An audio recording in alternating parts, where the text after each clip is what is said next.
श्री स्वामी समर्थ. जय जय स्वामी समर्थ. आज आहे अधिक मासातली पौर्णिमा आणि आज दर महिन्याला करण्यात येणाऱ्या सत्यनारायणाची पूजा ही आपल्याला करायची आहे. तर सत्यनारायण पूजेची केलेली मांडणी ही पूजेनंतर आपल्याला केव्हा उचलायची आहे, तर सर्व पूजा करून आरती म्हणून झाल्यानंतर प्रसाद घेतल्यानंतर पोथीतील शेवटचा विसर्जनाचा जो मंत्र आहे, न यान्तु देवगणा, हा मंत्र म्हणून अक्षदा सर्व पूजेवर टाकल्यानंतर तुम्ही त्याच दिवशी पूजा उचलू शकता किंवा काही अडचण नसेल तर दुसरे दिवशीही तुम्ही पूजाही उचलू शकता. नैवेद्य म्हणून दाखवलेला शिऱ्याचा प्रसाद फक्त आणि फक्त आपण घरातल्या लोकांनीच खायचा आहे. स्त्रियांनी माहेरकडील कोणी व्यक्ती किंवा शेजारी पाजारी यांना तो अजिबात देऊ नये आणि पुरुषांनी सासरकडील लोकांना किंवा मित्रमंडळींना तो प्रसाद अजिबात देऊ नये.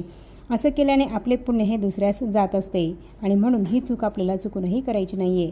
तर या पद्धतीने सत्यनारायण पूजेची मांडणी तुम्ही उचलू शकता.